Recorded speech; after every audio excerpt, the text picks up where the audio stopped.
Assalamualaikum warahmatullahi wabarakatuh. Salam sejahtera, salam sehat untuk kita semua. Apa kabar teman-teman? Semoga dalam keadaan baik-baik saja bersama seluruh keluarga teman-teman.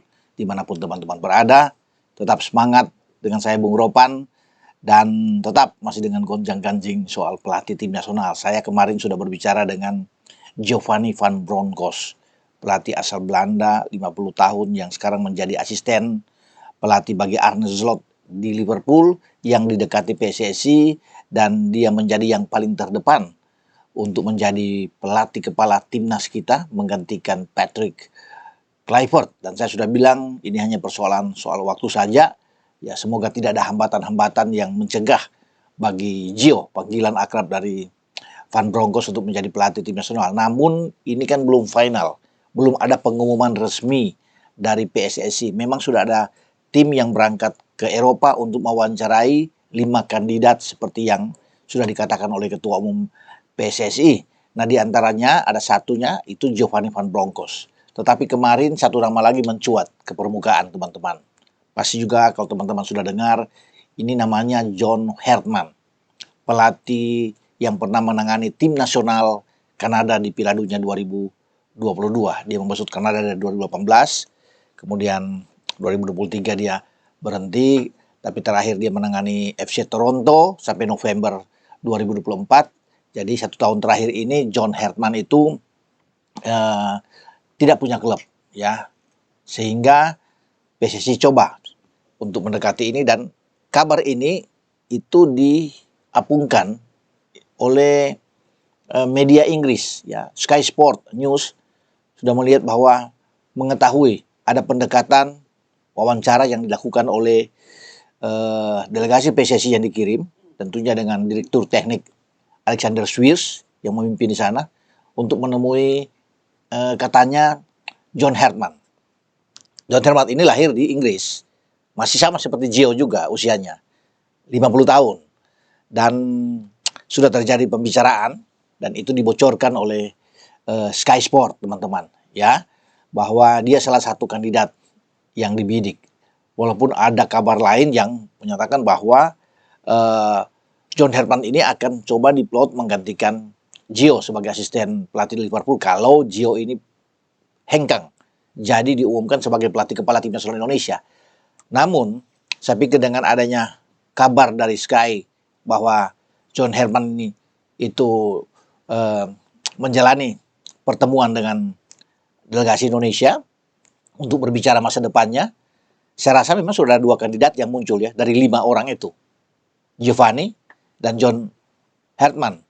Jadi tinggal tergantung nantinya hasil wawancara, rangkuman yang harus dilakukan oleh tim yang ada di sana untuk melihat siapa yang sosok pelatih paling tepat. Tapi saya sudah katakan kemarin bahwa yang di pole position itu adalah Giovanni van Bronckhorst. Nah, kedua yang muncul John Herdman.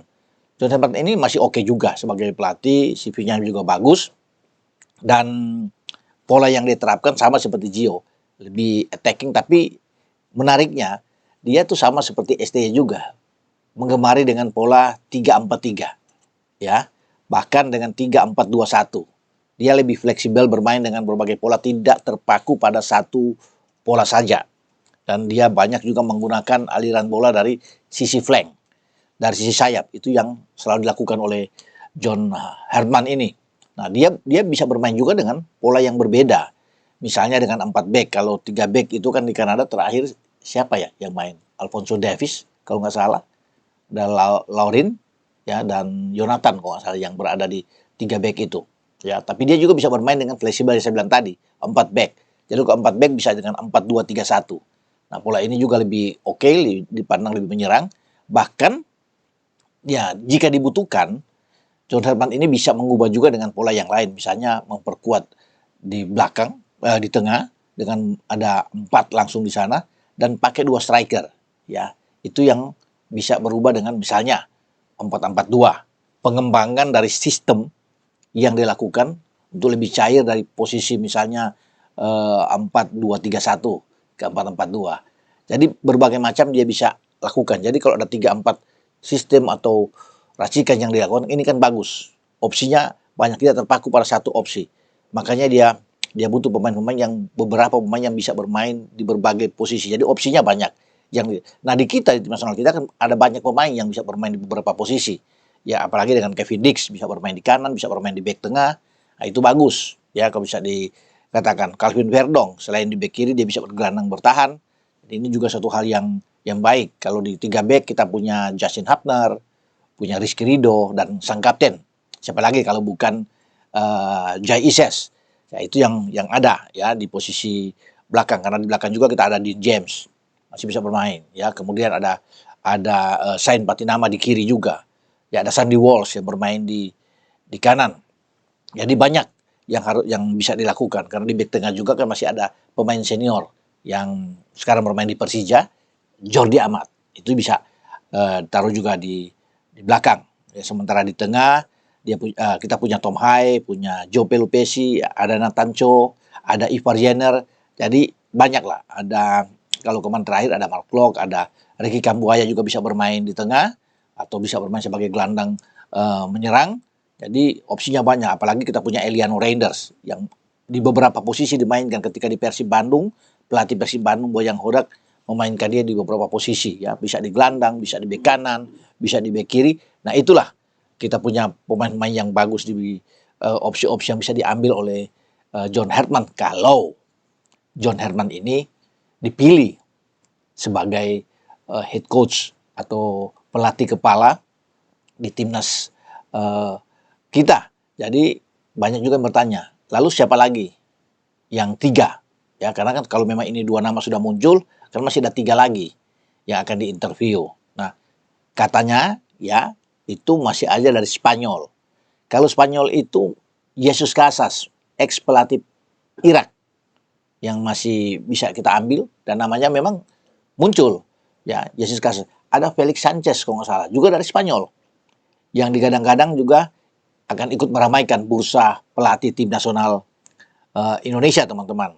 Dan satu nama terakhir kalau tidak salah ya, kalau ini memang benar, itu Paulo Bento ya, ex pelatih Korea Selatan yang membawa Korea Selatan tuh di Piala Dunia 2022 lolos ke 16 besar, dan ex pelatih juga di Uni Emirat Arab.